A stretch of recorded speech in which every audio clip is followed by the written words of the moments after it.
Olá, pessoal! Sejam todos bem-vindos a mais uma aula de Física. Eu sou o professor Maico Maciel e essa é a nossa aula de número 11.1. Uma aula que já está muito bem posicionada aí no nosso estudo da mecânica, mais especificamente da cinemática, onde nós lançamos um olhar sobre o movimento dos corpos, preocupados em classificar esse movimento, se ele é progressivo, se é retrógrado, se é um movimento acelerado, se é um movimento retardado, ou seja, nós estamos aí olhando para a velocidade, aceleração e posição. Mas nessa aula de hoje, especificamente, olha só, ela é uma continuação, né? É a parte 3 do estudo sobre o movimento uniformemente variado. Ou seja, aquele movimento que não possui velocidade constante, aquele movimento que possui uma mudança de velocidade e, mais do que isso, uma mudança de velocidade que acontece a taxa constante. Ou seja, é aquilo que muda, mas não muda de qualquer jeito, muda a um valor constante. Por isso, uniformemente variado. Mas a nossa ideia aqui é falar da função horária da posição no movimento retilíneo uniformemente variado, ou seja, nós estamos dando mais atenção para a equação matemática que relaciona a posição do corpo com o tempo. Então, com o passar do tempo, qual posição esse corpo vai ocupar? Essa é a nossa preocupação aqui na posição dele do MRUV. Depois, ainda nessa aula, falaremos sobre gráficos do MRUV. Ou seja, como expressar aquilo que está na equação, aquilo que está ali algebricamente, que a princípio não é visual, como expressar aquilo com uma informação visual, que é gráfico. É você ver como que se comporta o corpo, né? A posição do corpo ou mesmo a velocidade do corpo com o passar do tempo. Tudo bem, pessoal? Então se prepara aí, ó, e vamos nessa. Olha só, é possível resolver uma questão utilizando somente os dados do gráfico? Bom, isso é muito mais comum, é claro, lá na disciplina de matemática, mas há conteúdos da física, e esse é um deles, há conteúdos da física, onde o foco do conteúdo gira em torno de uma análise mais cuidadosa da expressão gráfica da função. Então, nesse caso, sim, né? Sim, a nossa preocupação de resolver o problema, às vezes pode girar em torno de resolver o problema a partir da análise do gráfico. De olhar o gráfico e conseguir, a partir dele, tirar, retirar, isolar e identificar as informações necessárias para a resolução daquele problema, ok? É o famoso, você tem que ver e enxergar, né? Ver e identificar. Ver o gráfico, ok, você viu o gráfico, mas você sabe identificar o que realmente interessa naquele gráfico para a sua questão? Então vamos lá. O movimento uniformemente variado, ele possui uma aceleração, ok? E essa aceleração significa que a velocidade está mudando com o passar do tempo. No entanto, não é de qualquer jeito, como é MRUV, uniformemente variado, não é de qualquer jeito. Quer dizer que essa aceleração, ela é constante, ela é uma taxa fixa. A velocidade está aumentando, mas há uma taxa fixa. A velocidade diminui, mas há uma taxa fixa. Não é uma mudança aleatória, ok? Então, essa aceleração acontece constante com o passar do tempo e naturalmente, se possui uma aceleração, naturalmente a velocidade do corpo é variável, né? Não tem como, tá? Conceitualmente, não tem como você falar que um corpo possui aceleração constante e velocidade constante. Não há sentido nos dois termos, eles são incompatíveis na sua própria definição, uma vez que a aceleração ela é definida como variação da velocidade com o passar do tempo. Então, se existe uma aceleração e ela é constante, naturalmente a sua velocidade é variável. Agora, se você fala assim, um corpo tem velocidade constante. Opa, então daí você deduz que a aceleração dele é constante. Perdão, que é constante, mas no caso é igual a zero, ok? Então a velocidade constante indica que a aceleração é nula, que é zero. Tá bom, pessoal? Vamos lá? Continuando. Então, de acordo com a função, você consegue relacionar com a sua equação horária da velocidade, do mRUV, uma definição aqui, ó. Olha, sua velocidade final, em um determinado instante t, vai ser igual à velocidade do corpo inicial, no instante t0, somado, olha só, com a aceleração constante, né, do corpo, multiplicado pelo fator tempo, ok? Então tá aí, ó, velocidade final, metros por segundo. Velocidade inicial, metros por segundo. A aceleração, metros por segundo ao quadrado. E o tempo? Segundos, tá bom? Lembre-se de trabalhar no Sistema Internacional de Unidades. Lembre-se de trabalhar as unidades de forma padronizada. Muitas das questões, antes que você pense em como resolver, é necessário que você saiba, entenda a importância de converter unidades. Porque tem questões que vai te informar ali em quilômetro por hora, ou o tempo em minutos, ou mesmo um tempo em horas e dias, talvez. E aí você, antes de querer fazer qualquer conta, tu já olha e fala assim, opa, essa unidade, essa grandeza, está expressa fora do sistema internacional. Então a necessidade é que eu converta primeiro, para depois utilizar a função horária, ok? Então olha só, para que a sua descrição seja completa, devemos também conhecer a sua função horária, ou seja, dos espaços. Não só eu preciso relacionar a velocidade, né, com o tempo, falar assim, como que a velocidade desse corpo se comporta com o passar do tempo? Tá bom, isso é uma pergunta válida, mas perguntar onde ele se encontra com o passar do tempo, qual a posição do corpo com o passar do tempo, essa também é uma pergunta super válida e relevante.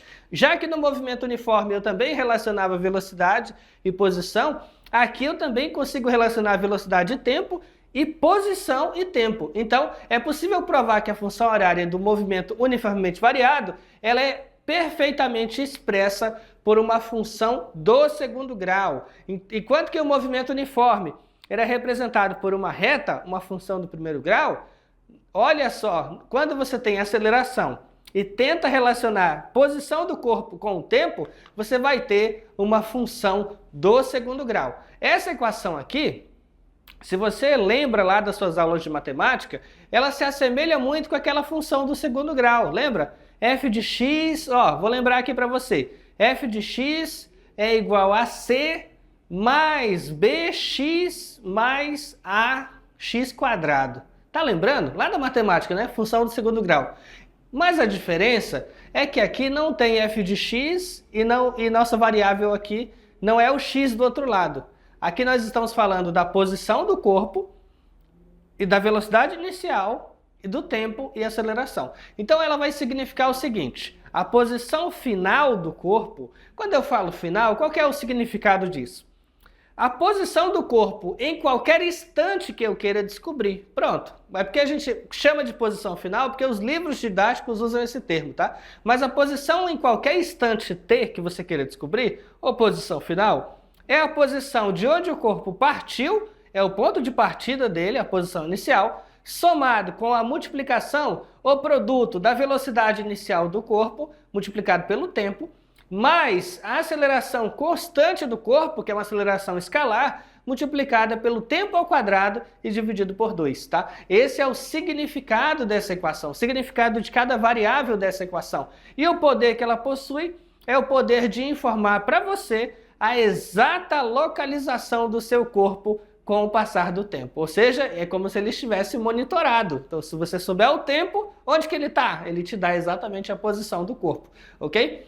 É claro que é interessante, pessoal, que aqui tem um V0, né? Por que tem um V0 aqui? Porque lembre-se que é um movimento uniformemente variado e com a evolução do fator tempo, a velocidade também está mudando. Mas, felizmente, para essa equação da posição, ele trabalha com a velocidade inicial, tá? Ah, passou um segundo, a velocidade é outra. Tudo bem, não é um problema. Você vai trabalhar com a sua velocidade inicial ainda, tá bom? Continuando. Vamos lá, pessoal, manda na tela. Então tá aí a nossa equação, né? Dessa equação, olha só, espaço inicial, de onde ele partiu, em metros, né? A velocidade inicial em metros por segundo, a aceleração escalar, que é constante, em metros por segundo ao quadrado, o tempo, né? O fator tempo em segundos, ok? E a posição final, que é o espaço em função do tempo, também em metros. As variáveis posição e tempo se correspondem a cada valor de t. Obtemos um correspondente ao valor de s. Isso aqui é uma aplicação, né? Uma aplicação de conhecimento matemático na física. Isso aqui, para você que também é um aluno aí assíduo nas aulas de matemática, isso aqui te lembra muito função. Lá na função você tinha um diagrama de aplicação da função, né? E aí você tinha valores de entrada e valores de saída. A ideia é mais ou menos essa. Você vai entrar na sua função com as variações de quê? Do tempo. Então, para cada valor de tempo que você substituir na função, ele vai te retornar uma posição ou espaço final. Então, de fato, vai lembrar, né? E uma correspondência biunívoca. Para cada valor que você aplicar, ele vai dar um resultado. Não tem como ele substituir um tempo e naquele tempo o corpo ficar em duas posições diferentes. Isso não existe. Para cada tempo, ele vai estar em uma posição. Tudo bem? Vamos lá, pessoal? Então, olha só, continuando. Na função horária do movimento uniformemente variado, observe que o coeficiente de t quadrado é a sobre 2, ou seja, a aceleração sobre 2 é o coeficiente, é o número que está na frente desse termo multiplicando por ele. Então, quando você tem uma função dessa daqui, que é uma função já exemplificada, uma função com valores, né, reais substituídos na expressão matemática, você tem que identificar o seguinte, olha só. Você tem que identificar que na sua expressão, vamos voltar aqui, você tem que identificar que na sua expressão, se você tem S igual S0 mais V0t mais A sobre 2t quadrado, naturalmente, pelo processo de comparação, você tem que identificar que esse 2 que está multiplicando o t quadrado equivale a quem? A sobre 2, na tua equação algébrica. Então você vai logo comparar os dois. Olha, a aceleração dividido por 2 é igual a 2, né? E aí dessa comparação vai surgir isso aqui, ó. A aceleração dividido por 2 é igual a 2. Multiplicando aí meios e extremos, né? A vezes 1 e 2 vezes 2, você vai ter que a sua aceleração será 4 metros por segundo ao quadrado. Perceba que a resposta está quase pronta, né? Se ele te mostra aquela função horária e pergunta a aceleração, aí você fala, bom, tem um 2 multiplicando pelo t quadrado, mas esse termo aí da frente do t quadrado é a sobre 2, então é a metade da aceleração. Logo você vai dobrar o valor, chegando aqui em 4 metros por segundo ao quadrado. Portanto, para se obter a aceleração escalar, basta multiplicar o coeficiente, o número que está na frente do t ao quadrado, por 2, né? Esse é uma dica prática, né? Se você não lembrar dessa dica prática, basta que toda vez você iguale o número que está na frente lá do t quadrado por a sobre 2, o que vai te levar naturalmente, invariavelmente, a multiplicar o número que está aqui por 2, né? Para chegar no valor de a de qualquer forma, tudo bem? Perfeito. Então vamos lá, movimento uniformemente variado. Você vai ter a sua expressão que relaciona a posição em função da velocidade inicial, em função da posição inicial, da aceleração e do tempo, ok?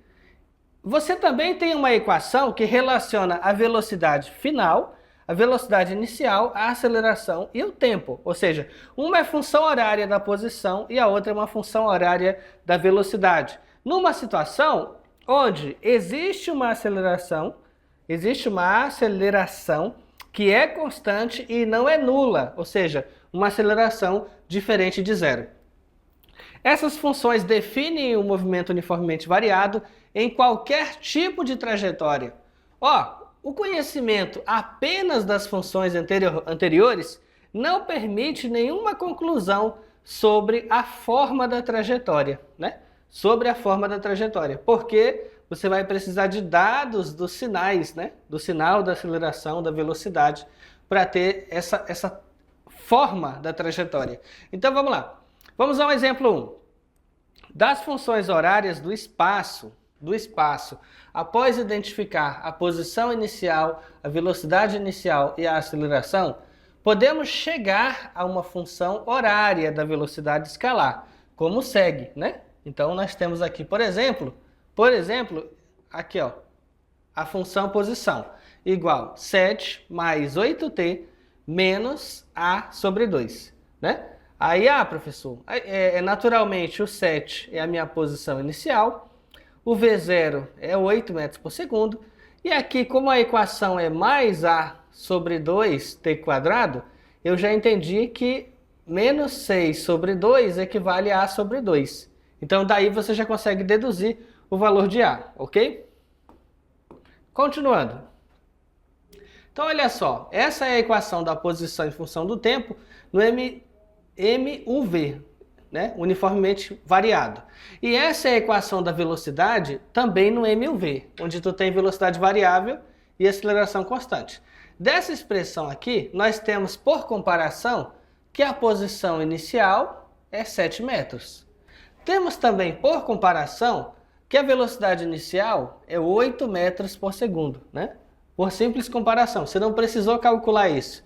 E temos, por comparação, que a sobre 2 equivale a menos 6 sobre 2. Então, vou colocar aqui, ó, a sobre 2, menos 6 sobre 2. Como nesse caso os denominadores são iguais, as frações estão sendo igualadas, você pode cortar aqui, ó, e aí a é igual a menos 6. Tá aqui, ó, a é igual a menos 6, ok? Beleza, então da equação nós identificamos o S0, o V0 e o A. E dessas equações aqui, desses dados aqui retirados da equação, eu consigo montar a equação da velocidade, que é V igual a V0 mais AT. V0, acabei de descobrir. O A, acabei de descobrir. Então é só substituir o V0 aqui e substituir o A aqui. Então eu vou ter que a velocidade em qualquer instante t é igual a 8 menos 6t. Agora, pessoal,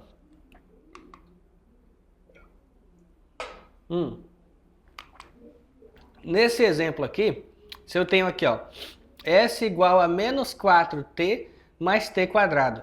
Aí você fala assim, professor, nesse exemplo aqui, não aparece o termo que não está acompanhando nenhuma letra, né? Não aparece. Aqui tem, ó. Qual é o termo que não acompanha nenhuma letra? É o 7.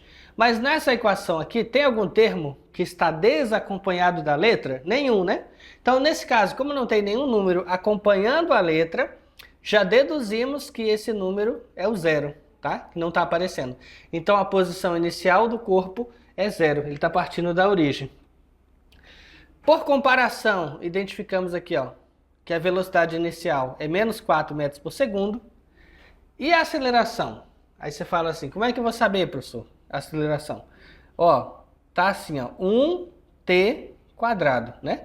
Só que não tá aparecendo esse 1 aqui. Aqui ele não aparece, né? Mas nós sabemos que tem um coeficiente multiplicando o t quadrado. Esse coeficiente é 1. Por essa equação aqui, comparando as duas, a sobre 2t quadrado, né?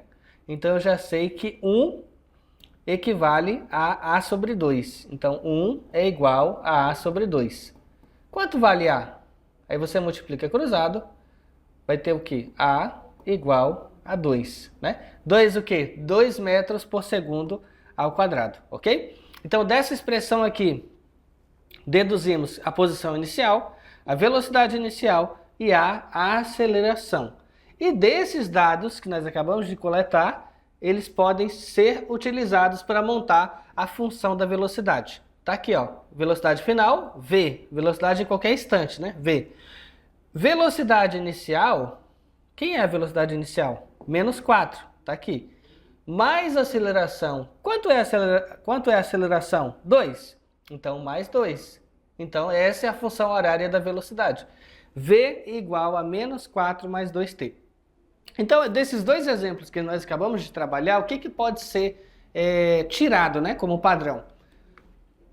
Que de qualquer expressão ou função da posição do movimento uniformemente variado, eu posso extrair dados da própria equação, ou seja, aqui eu consigo identificar a velocidade inicial, daqui eu consigo identificar a aceleração, e a partir desses dados eu consigo montar outra equação, que é a equação horária da velocidade, entendeu? Então, da equação da posição, você vai para a equação horária da velocidade. Ou seja, extrai dados de uma equação para montar a outra equação, que é a da velocidade. Tudo bem? Vamos nessa. Continuando, olha aí. Exemplo 2. É dado o movimento de um móvel cujo espaço S, medido na trajetória em metros, a partir da origem, varia em função do tempo t, onde os instantes são medidos em segundos. Então tá aí, ele te dá uma equação, né, do movimento uniformemente variado. Aqui ele está te falando, ó, já no comando da questão, que ele está trabalhando no sistema internacional, ou seja, o que é posição é metro, o que é tempo é em segundos. Então, ok. E ele te deu a expressão. E vem o comando, né, o que ele quer na questão. Determine o tipo geral do movimento, determine o espaço e a velocidade inicial e a aceleração, determine a função velocidade e verifique se o móvel muda de sentido e, se mudar, determine o espaço nesse instante. Então aí tem muita pergunta em cima somente, pessoal, dessa equação aqui, ó. Então em cima dela ela vai nos dizer muita coisa, tá? Então vamos lá. Letra A. O movimento proposto é um movimento uniformemente variado, né? Pois seus espaços variam com o tempo de acordo com essa função aqui, ó. Então, olhando para aquela função, você vê que é uma função do segundo grau, uma função com essa cara aqui, ó.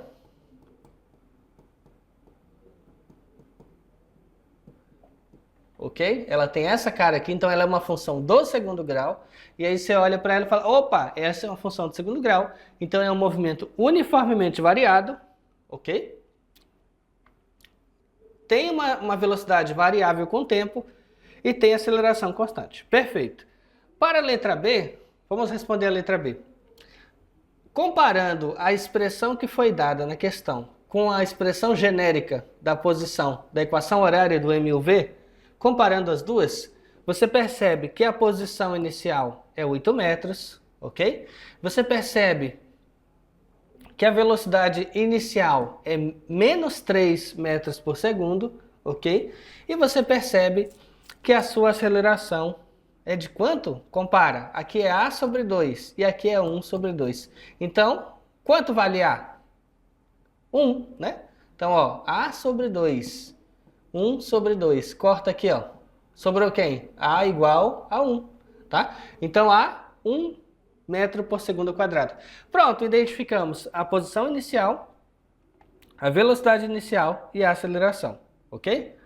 Bem simples, por um processo de comparação. Agora, na C, ele pede a função velocidade, né?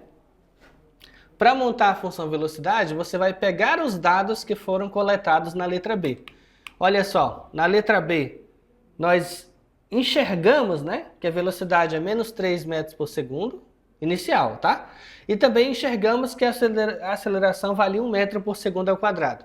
Com base nessas duas informações apenas, não iremos usar essa daqui, tá? A posição não iremos usar.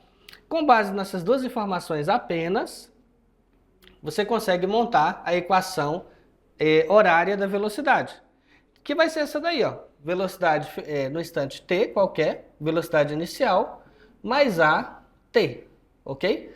A velocidade no instante qualquer continua sendo v.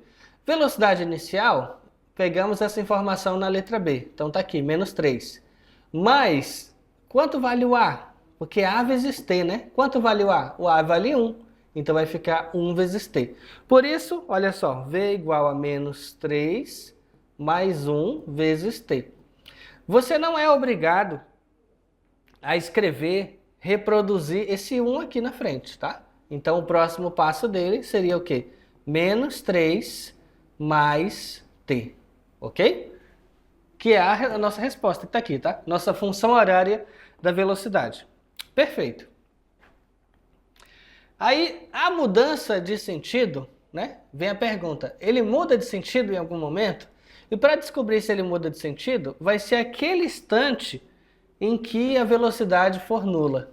Em que ele vai mudar o sentido, a velocidade vai ser nula. Então nós vamos pegar essa equação aqui e igualar a velocidade final a zero. Então fica zero igual a menos 3 mais t.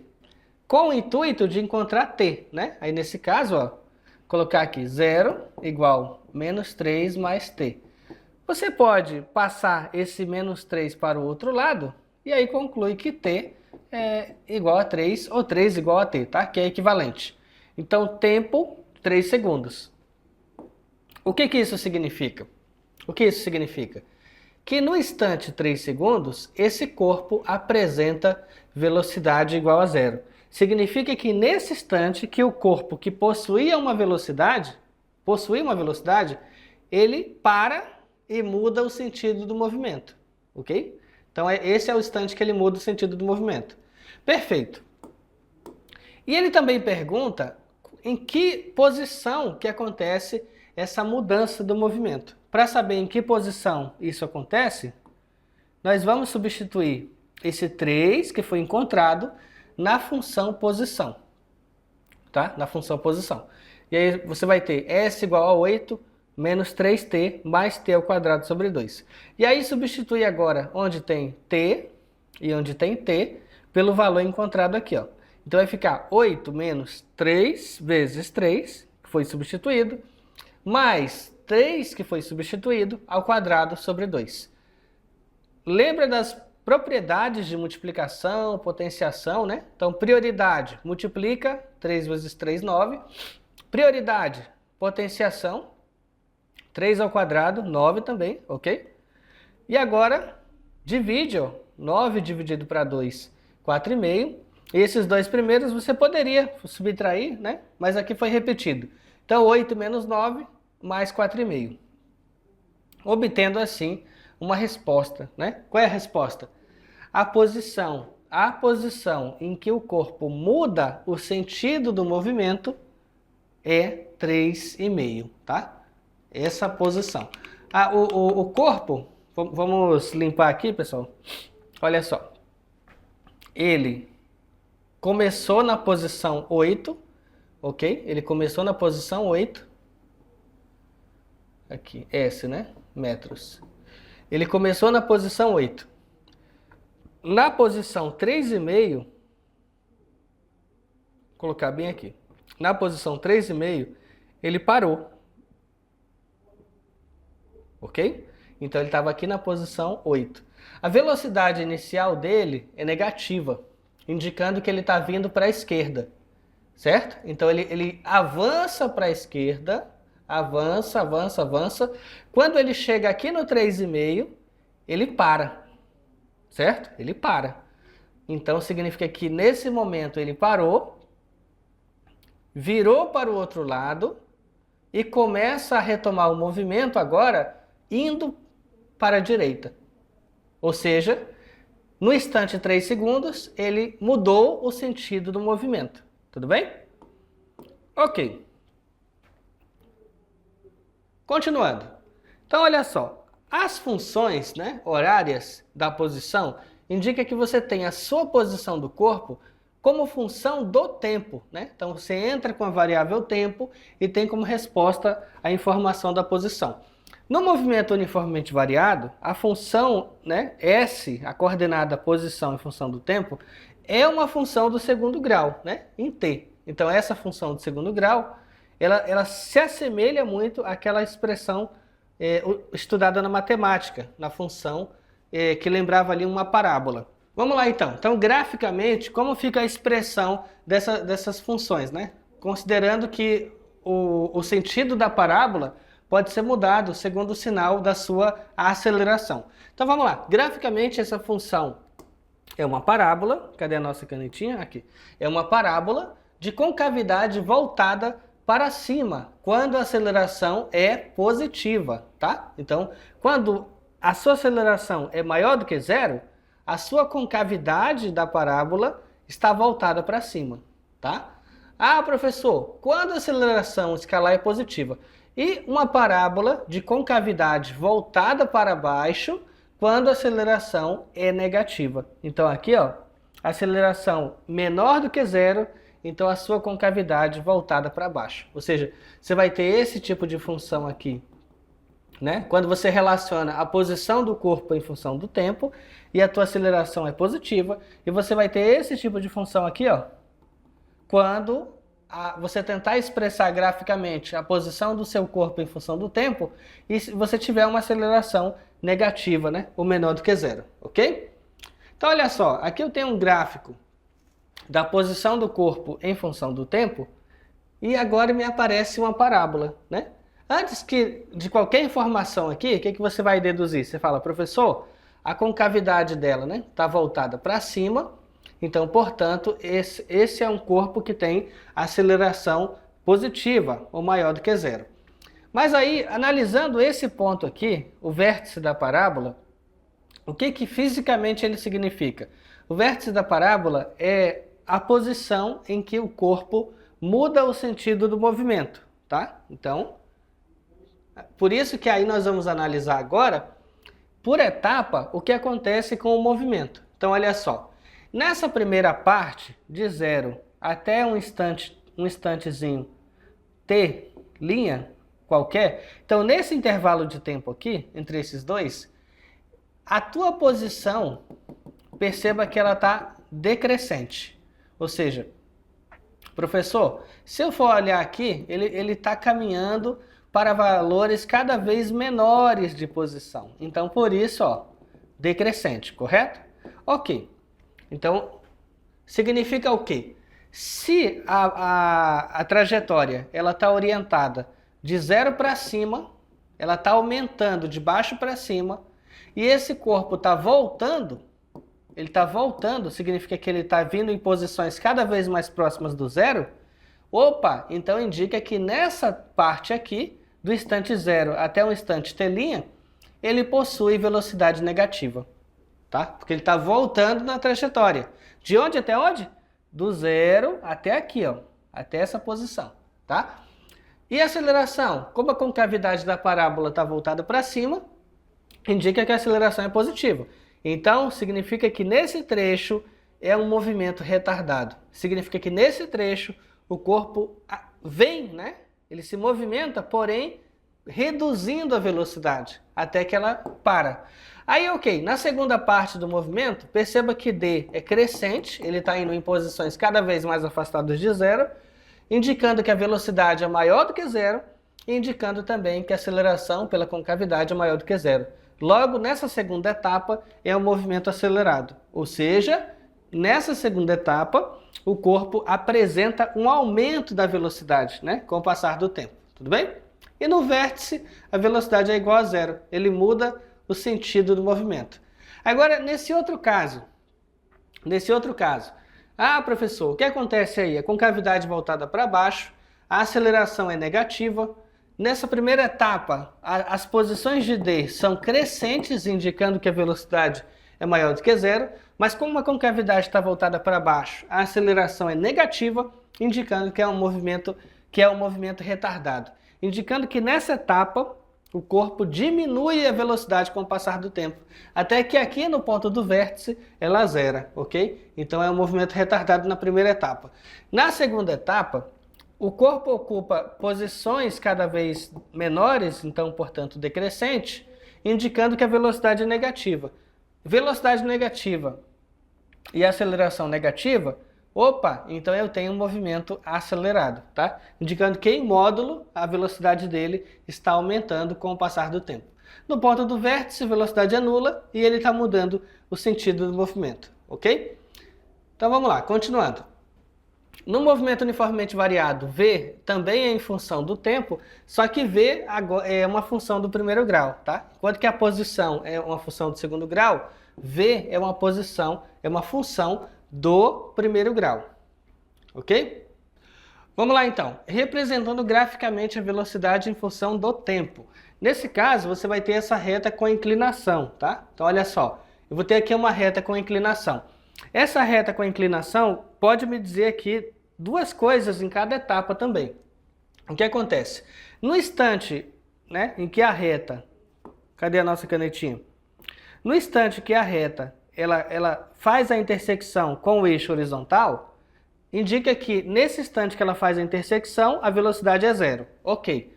Então indica que acima dela, tu tem velocidade positiva e abaixo dela, velocidade negativa. Mas o fato da sua inclinação da reta ser maior do que zero, né? Uma tangente de θ maior do que zero, indica que a sua aceleração é positiva. Então nesse trecho, ó, você vai ter aqui velocidade zero, acima dele velocidade positiva, abaixo dele velocidade negativa. Agora, quando a aceleração for menor do que zero, você vai ter uma reta decrescente, né? Essa reta decrescente vai te dar A menor do que zero, ok? O ponto de V é o ponto em que a velocidade é nula. No gráfico da velocidade escalar, podemos analisar se o movimento é acelerado ou retardado. Então, por exemplo, olha só, aqui V, né, decresce, você vai ter aqui A é positivo, ok? E V é negativo, então é retardado. E na segunda parte, V é positivo e A é positivo, então ele é um movimento acelerado, tudo bem? Esse A, que é a aceleração, pode ser obtido pela tangente do ângulo de inclinação da sua reta, tá? Então essa é uma relação trigonométrica no gráfico de A com a sua função. No movimento uniformemente variado, a aceleração escalar é uma função constante, com o tempo podendo ser positiva ou negativa. Então, por exemplo, eu posso ter A, né? Se o A for maior do que zero, é uma reta constante, paralela ao eixo do tempo, porém acima dele. E se A for menor do que zero, eu tiver uma aceleração negativa, se eu tiver uma aceleração negativa, eu também vou ter uma reta constante, porém abaixo, né, do eixo do tempo. É dado o movimento da função horária, né, 5 menos 6t mais t quadrado, onde t está em segundos, né, o tempo está em segundos, e s está em metros. Medido sobre a trajetória, tabele a função de 0 a 6 segundos e faça sua representação gráfica. E a partir do gráfico determine o instante que o móvel passa pela origem e o instante que o móvel muda o sentido. Então vamos lá. Dessa equação, quando você substitui o tempo igual a zero, você tem a posição inicial. Mas por simples comparação, você saberia que a posição inicial é 5 metros. Em seguida, pessoal, olha só. Quando eu substituo aqui o tempo 1 segundo, né? Eu substituo o tempo 1 segundo, você vai perceber que a posição do móvel é zero, ou seja, ele passa pela origem no instante 1 segundo. No instante 2 segundos, você substitui na sua função, você vai ter aqui 12, e 4, e 5, você vai obter que ele está na posição menos 3 metros. Quando você substitui 3 segundos na sua função, você vai ter aqui 5 menos 6 vezes 3, 18, e 3 ao quadrado, 9. Vai ter que ele está na posição menos 4 metros, ok? E quando substituir o tempo igual a 4, vai desenvolver a conta, vai ser 5 menos 24 e mais 16, obtendo que ele está na posição menos 3 metros. E quando substituir o tempo 5, vai perceber novamente que ele passou pela posição 0, ou seja, pela origem. Quando substituir 6 segundos, vai perceber que ele passou aí pela posição 5 metros. Perfeito! Ou seja, tu tem agora a tabulação dos intervalos de tempo de 0 a 6 segundos. Colocando essas informações no gráfico, né, colocando aqui no instante 0 a 6 e as posições obtidas, você vai ter esse gráfico aqui, ó, né? Essa parábola, com concavidade voltada para cima, portanto, aceleração positiva, né? Ele indicando ali o vértice, ou seja, no instante 3 segundos, ele está na posição menos 4, ok? E a tabela da função de 0 é dada a seguir. O móvel passa pela origem dos espaços quando o seu espaço é nulo, né? Então, olha só, quando o espaço é nulo. Então, aqui, em 1 segundo e em 5 segundos, ele passa pela origem dos espaços. Então, 1 e 5 segundos. O móvel muda o sentido do movimento quando o valor da sua velocidade é 0. Em que momento que ele muda o sentido do movimento? Quando o vértice, né? No vértice, a velocidade é nula. Então, onde que ele passa pelo vértice? No instante no instante 3 segundos. Tudo bem, pessoal? Vem aqui comigo. Esta foi a nossa aula de hoje. Eu espero que vocês tenham gostado e, ei, até a próxima. Tchau, tchau.